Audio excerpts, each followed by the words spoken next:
Bismillahirrahmanirrahim. Alhamdulillahi alamin. Allahumma salli ala sayyidina Muhammad wa ala ali sayyidina Muhammad, amma ba'd.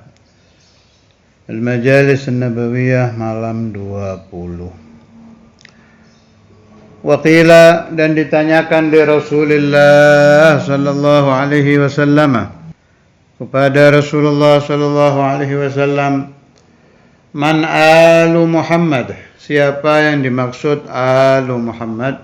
Alladzina, orang-orang, umirna, yang kami diperintahkan, bihubbihim, dengan mahabbah kepada mereka, wa ikramihim, dan memuliakan mereka, wal bururi bihim, dan berbuat baik kepada mereka.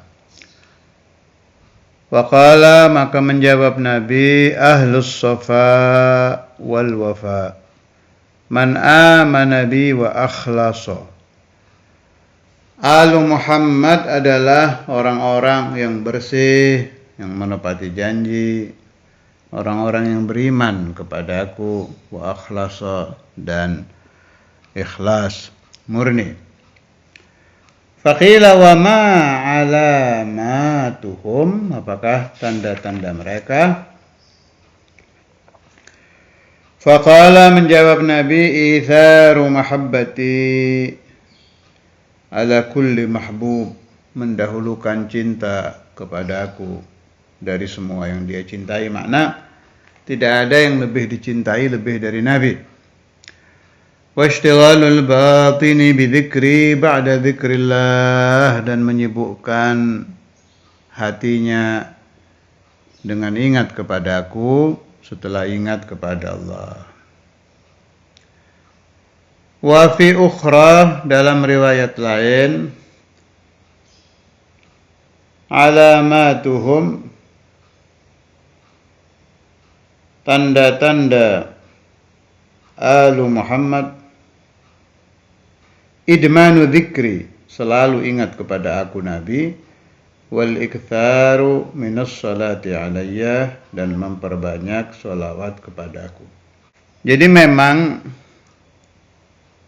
masalah alu Muhammad, ahlul bait, tuh kalau sudah zaman kita ini, baib, syara'if, dzurriyyatur rasul, ada orang yang tidak cinta kepada dzurriyyah, memakai dalil-dalil semacam ini untuk membantah. Wah, nggak ada itu.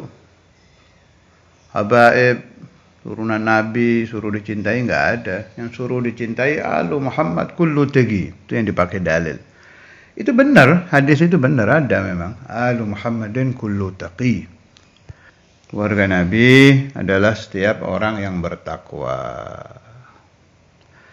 Cuma kalau orang itu menelaah ilmu dengan hati bersih, mereka akan ketemu hadis-hadis Nabi yang tidak mungkin menafikan perintah Nabi untuk mahabbah kepada anak cucu beliau.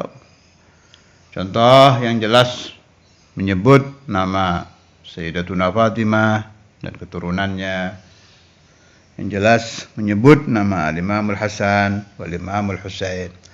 Yang enak itu kita ikuti, kita taklid ke allamah-allamah zaman dulu, seperti Al-Imam Sya'rani, atau zaman mutaakhirin seperti Imam Nabhani dan lain-lain. Jangan ambil yang ahli bait dulu. Kalau kita nanti pakai dalil qala Imamul Haddad, qala Al-Habib Ahmad bin Hasan Attas, orang akan membantah, oh mereka itu mengkultuskan diri supaya mereka juga habaib. Oke lah, kita pakai yang dalil-dalil yang bukan dari dzurriyyah. Baca aja kutubus Sya'rani, kutubun Nabhani, kutubus Suyuti, dan lain-lain, allamah-allamah minal mutaqaddimin wal mutaakhirin yang memang yuhibbun ahlal bait, apalagi Muhibbuddin At-Tabari. Gelarnya aja kata Ustadzul Imam sudah Muhibbuddin At-Tabari. Tuh, lebih-lebih lagi kalau kata Ustadzul Imam dulu itu fani fi mahabbah ahlil bait, sudah fana, nggak ingat apa-apa kalau sudah urusan cinta kepada dzurriyyatur rasul. Alhasil kita tetap narwil ilm apa adanya. Jadi memang ada dua pendapat di sini. Ada pendapat yang mengatakan yang dibagi dua itu al-qarib, al-ba'id. Jadi kalau al-qarib anak cucu Nabi, kalau al-ba'id setiap orang yang beriman, kullu muslimin wa muslimah, kullu mu'minin wa mu'minah. Apalagi al-usah, pendapat kelompok ini ya, yang ahli-ahli dosa itu ahwaju ila du'a. Jadi maksudnya kalau orang membaca sholawat, Allahumma salli ala sayyidina Muhammad wa ala ali sayyidina Muhammad, ya Allah berilah tambahan rahmat azim kepada Nabi Muhammad dan kepada alu Muhammad dan semua umat Nabi walau usah, meskipun yang ahli dosa. Dari segi ini memang bagus, artinya seluruh orang sholat di alam dunia ini tiap hari kan banyak, nggak kehitung jumlahnya itu. Selagi mereka membaca sholawat di dalam tasyahud, maka mereka telah mendoakan semua umat Nabi. Dari sisi ini saya setuju. Saya yang tidak setuju itu dalil alu Muhammad kullu taqi dipakai nas untuk menafikan fadhail ahlil bait. Itu keliru. Kita harus mengikuti mazhab Syekhuna al-Imam Al-Habib Abdullah bin Abdul Qadir Bil-Fiqih. Beliau pasti mengambil dari gurunya sampai ke atas. Apa pembahasan Ustadz Imam tentang dzurriyyatur Rasul ini? Jadi kalau Ustadz Imam itu bagus cara berpikirnya. Hubbu dzurriyyah itu ibadah.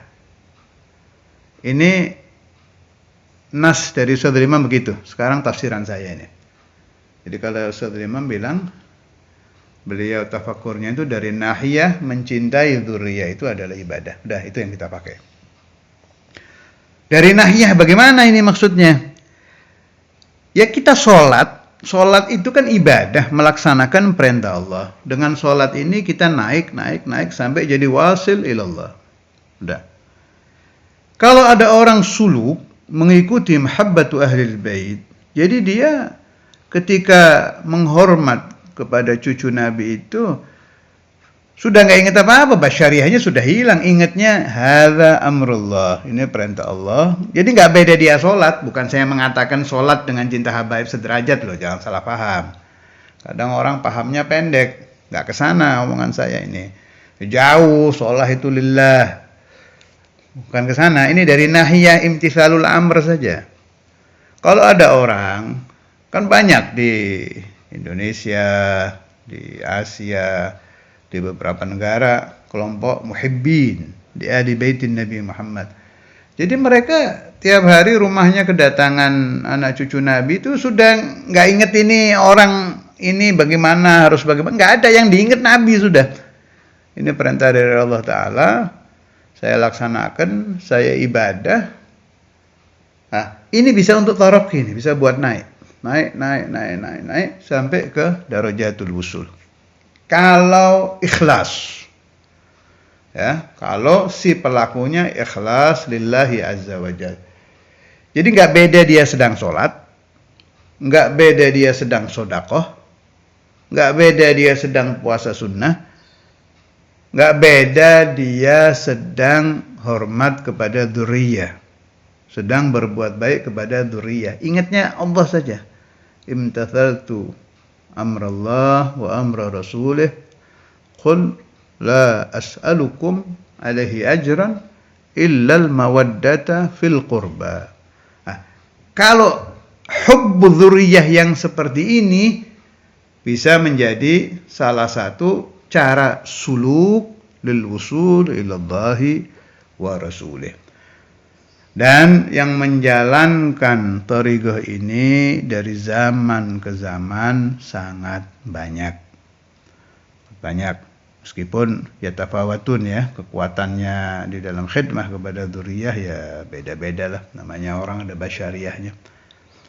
Semakin muhibbu ahlil bait bisa menafikan basyariyah yang dilihat hanya Allah wa Rasuluh, dia akan semakin naik darajat usul ila Allah azza wa jal wa ila rasulih sallallahu alaihi wasallam. Hadis selanjutnya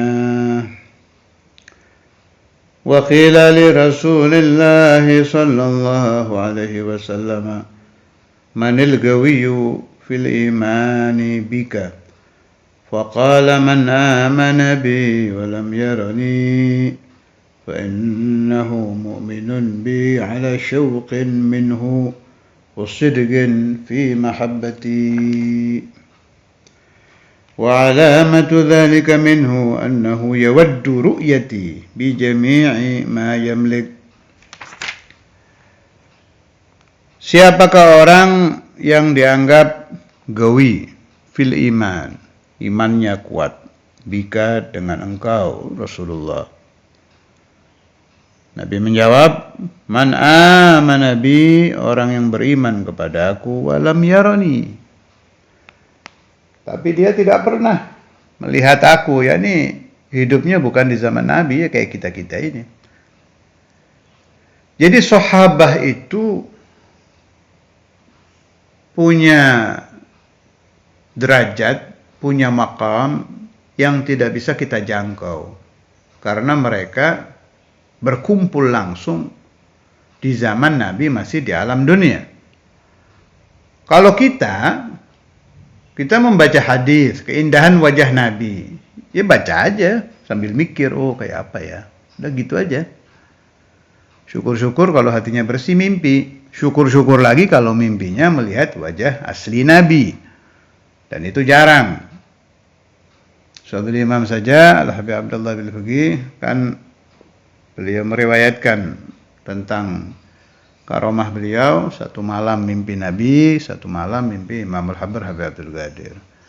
Satu malam mimpi Nabi, satu malam mimpi Imam Al-Habib, kadang berubah jadi surah Al-Habib Muhammad Muhbar, dan lain-lain. Satu waktu, beliau ingin melihat wajah Nabi sebagaimana yang dilihat sahabat. Di dalam mimpi maksudnya ya, di dalam mimpi. Di ijabah, itu yang terus beliau kalam faduhish tuh. Saya tercengang. Artinya baca, apa maknanya faduhish itu? Jadi beliau baca kitab Syama'ilur Rasul yang diterangkan ulama-ulama ahli sirah, dengan melihat nyatanya itu masih kaget. Artinya apa? Sepandai-pandainya orang menceritakan jamalu wajhi Rasulullah, sepandai-pandainya orang mengibaratkan jamalu badani Rasulullah, itu sama kalau kita nanti di hari kiamat lihat aslinya Nabi masih kaget. Gak bisa. Jadi kallatil ibarah, kata ulama. Ibarat itu gak mampu. Ya, apa ya, lemah.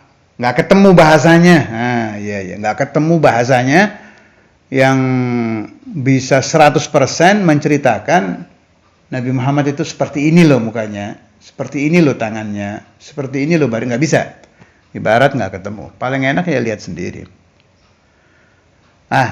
Itu dialami sahabat balas, gratis. Sebab mereka hidup di zaman Nabi. Nggak perlu sahabat itu tirakat. Kayak kita mau pingin mimpi Nabi, baca ini. Apalagi pengen ketemu Nabi di Fahwaniyah, di Ainul Galab, syukur-syukur ya Allah, macam-macam puasa ini, kholwah, wah segala macam usaha. Itu sahabat dapat balas. Tinggal keluar rumah, nyari Rasulullah, imma fil masjid wa imma fi baitu. Itu sudah rizquhum, riziknya sahabat. Wa bihadza nalu darajat as-suhbah. Mereka mendapat derajat suhbah. Karena enak itu, udah ketemunya gratis, dapat darajatus suhbah radhiyallahu taala anhum wa nafa'ani wa iyyakum bi asraris sahabah ajma'in. Khalas. Kita beda, mau mimpi aja susah. Cuma Nabi seneng itu. Kita mau ketemu kan susah ini, ta'ab kan? As-sawab ala qadri ta'ab. Kita baca ini. Kemudian ada syauq. Apa di hadis ini dibilang? Ini Nabi tahu nih. Man amana bi wa lam yarani. Dia tidak pernah melihat aku.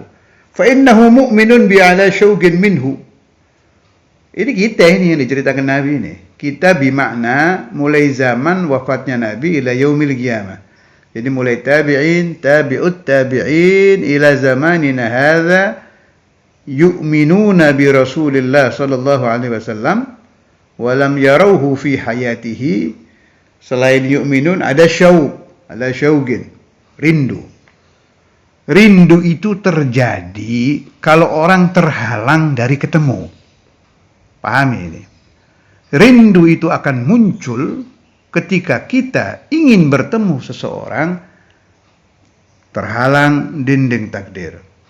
Bisa jadi karena tempat jauh, bisa jadi karena orang itu tidak mungkin lagi kita temui. Ini cerita kalau masalah nikah.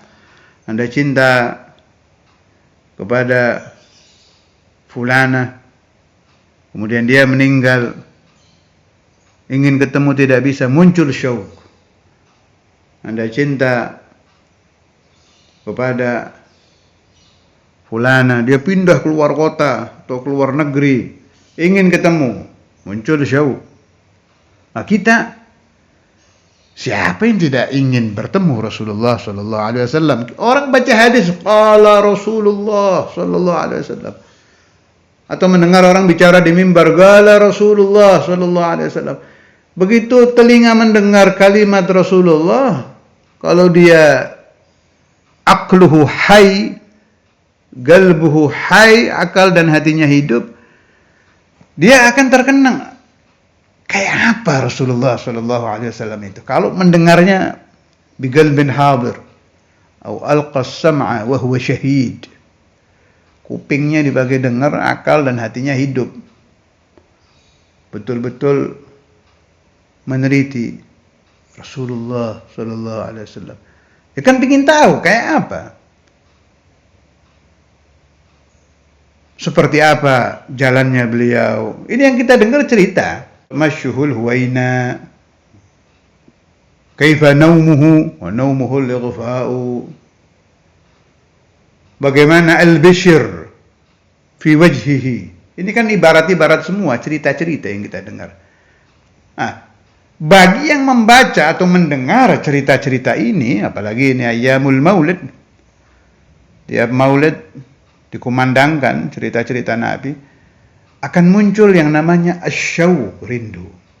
Nah, rindu ini mendatangkan pahala, mendatangkan asrar, memunculkan mahabbah, dan memunculkan hubbun nabiyyi laka. Rasulullah akan senang kalau umatnya rindu kepada beliau. Ala syauqin minhu wa sidqin fi mahabbati, dan mahabbahnya mahabbah shadiqah. Mahabbah shadiqah kemarin sudah sedikit saya bahas. Apa itu mahabbah shadiqah? Kita tengok hati kita, kita lihat batin kita, kita tilai hati kita. Apakah betul-betul ada mahabbah, ada syauq, ada rindu, ada ingin bertemu, ada ingin ikut. Al-mahabbah laha syurut, ada syaratnya.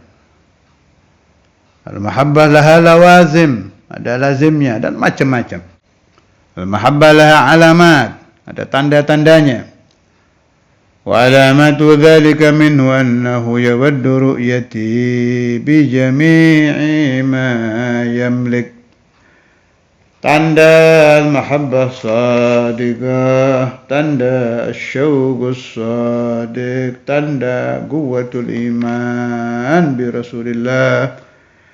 Kalau orang itu mau, senang hatinya, punya apa saja, dipakai biaya, dihabiskan, asal bisa melihat Rasulullah sallallahu alaihi wasallam.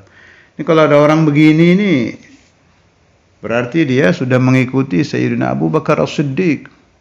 Ja'a bimalihi kullih li Rasulillah sallallahu alaihi wasallam. Wa fi ukhra,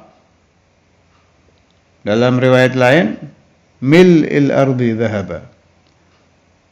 Andai seluruh bumi berisi emas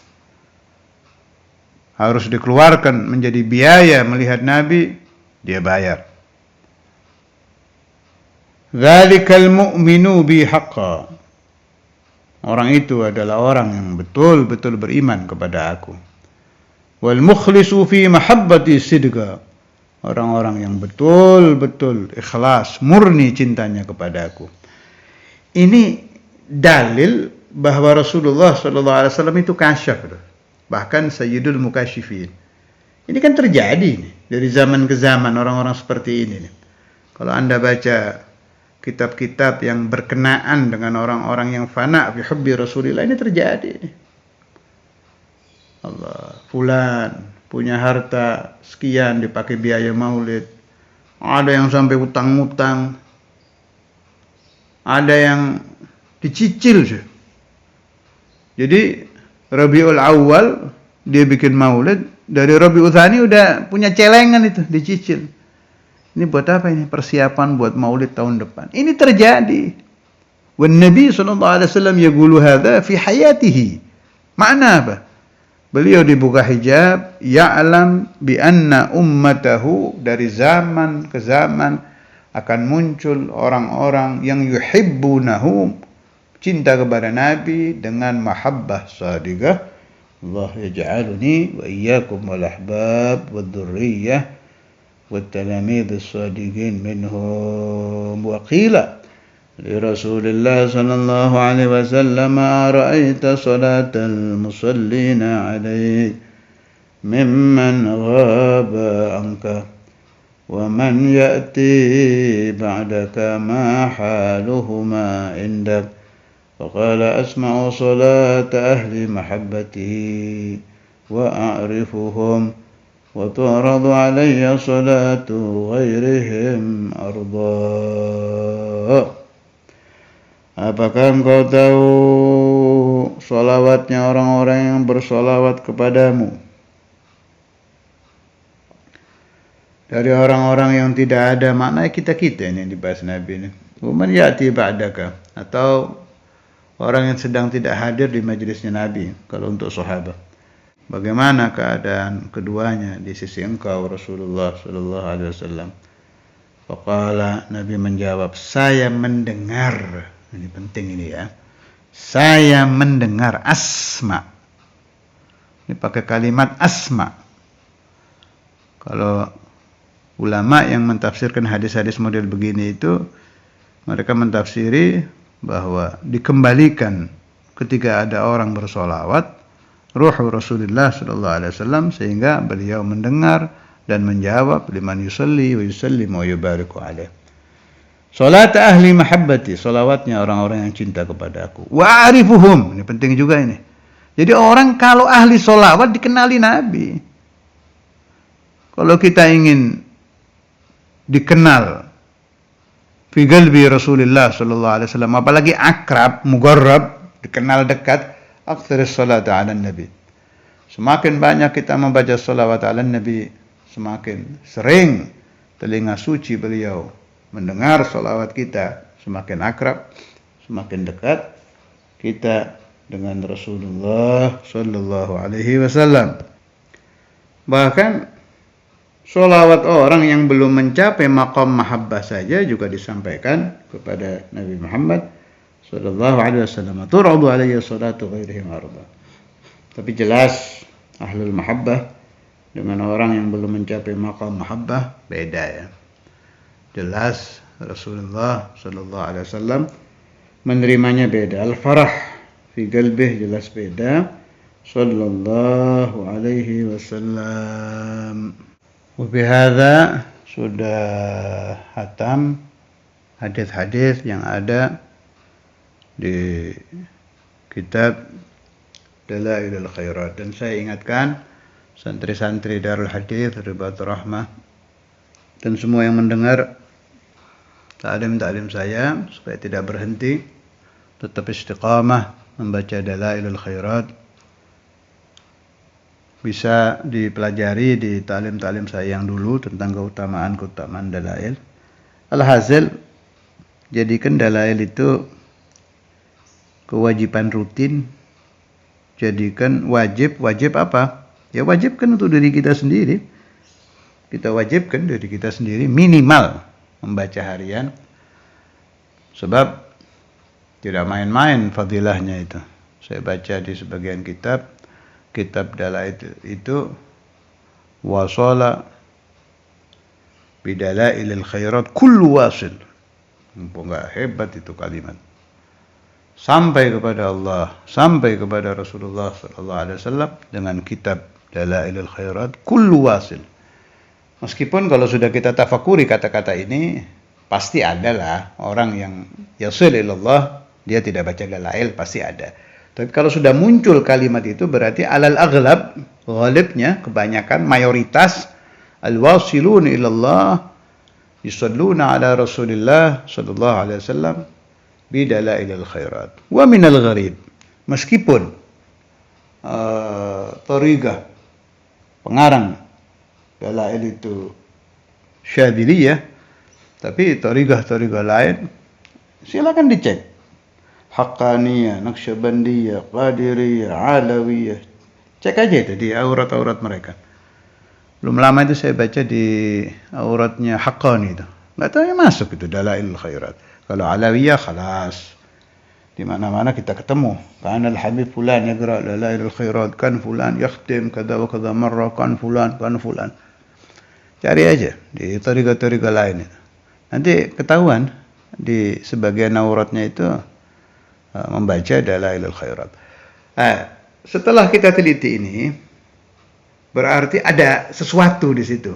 Sesuatu yang tidak ada di sholawat-sholawat yang lain. Karena itu, karena kita ini bodoh, zaluman jahula itu kita, dan orang-orang yang mugallid, taglid, kita tidak ada hak untuk ijtihad, kita hanya taglid dan menafsiri. Ulama-ulama ahlul ijtihad di dalam tariqah, ahlul ijtihad di dalam ibadah, ahlul ijtihad di dalam aurat, ahlul ijtihad di dalam pemahaman-pemahaman kitab. Kita hanya boleh tafakur, nambah-nambah dikit-dikit, menafsiri, tapi taglid, mugallid kita. Dan tidak sebentar saya meneliti tentang dalail ini. Jadi khulasahnya udah jangan ditinggal udah. Jangan ditinggal. Ada sir bagi orang yang istiqamah dalail yang tidak ada di sholawat-sholawat lain. Itu saya berani ngomong itu. Jadi ada sir khas yang tidak didapat di sholawat-sholawat lain yang ada di dalail. Wa inkan ada yang ngomong, siapa yang baca ini seperti khatam dalail sekarang, itu benar, nggak ada masalah, itu benar. Tapi itu tanpa sir ini gitu. Itu lagi bicara pahala aja, lagi bicara faka'an nama kayak orang khatam Quran baca qul 3 kali. Siapa yang baca qul huwallahu ahad 3 kali faka'an nama khatamal Quran. Naam. Tapi kalau begitu kita tanya, sir per hurufnya masuk enggak? Yang enggak itu pahala yang dimaksud, tawab. Karena Allah terlalu khayyir, maha khayyir, jawad karim. Jadi kalau Anda temukan kalam-kalam man qara'a hadza faka'annama qara'a dalail khairat. Ana amantu bidzalik. Ana Abdurrahman bin Abdullah bin Fiqih, saya bilang amantu bidzalik. Nah, itu betul, tidak keliru. Tapi ada sir yang enggak ada di situ. Adanya di dalail. Dan akan mengerti yang saya omongkan ini orang-orang yang serius di dalam suluk, yang istiqamah di dalam suluk. Nanti kan dapat isyarah sendiri itu kalau orang sudah serius menuju kepada Tuhannya, menuju kepada nabinya, serius biqalbih, dia akan ada isyarah sendiri nanti entah mimpi apa. Kayak ceritanya Al-Habib Umar bin Abdurrahman Attas yang menegur cucunya Al-Habib Ahmad bin Hasan Attas ketika beliau belajar di Sayyid Ahmad bin Zaini Dahlan. Sayyid Ahmad bin Zaini Dahlan ini murabbi fil ilm. Karena itu beliau memerintahkan Habib Ahmad bin Hasan kalau lagi belajar jangan baca wirid. Utruk jami'al aurat watlubil ilm. Nurut beliau. Malamnya mimpi Umar bin Abdurrahman Attas marahi beliau, menegur keras, jangan tinggal Ratibul Attas itu. Beliau kan Al-Attas. Orang-orang marga Al-Attas itu kan kayak wajib baca Ratibul Attas. Akhirnya beliau tidak baca semua aurat kecuali Ratibul Attas. Makna apa? Ada sir di situ. Di Ratibul Attas yang tidak ada di yang lain. Tidak boleh ditinggal. Lah anak agul, dalail itu ada begitunya. Ada sir.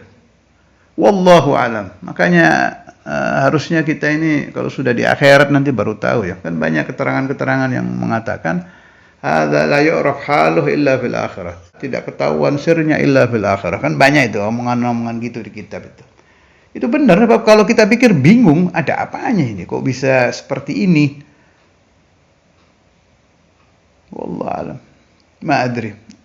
Allah Ta'ala memberi syai'un li muallifihi dan memberi syai' li kitabi dalailil khairat yang tidak ada di kitab-kitab salawat lain, di salawat-salawat lain. Sallallahu alaihi wasallam Muhammad wa ala alihi wa sahbihi wasallam. Allah yaj'aluni wa man sami'a hadzal kalam min ahli qiraati dalailil khairat ala ad-dawam. Walhamdulillahi rabbil alamin.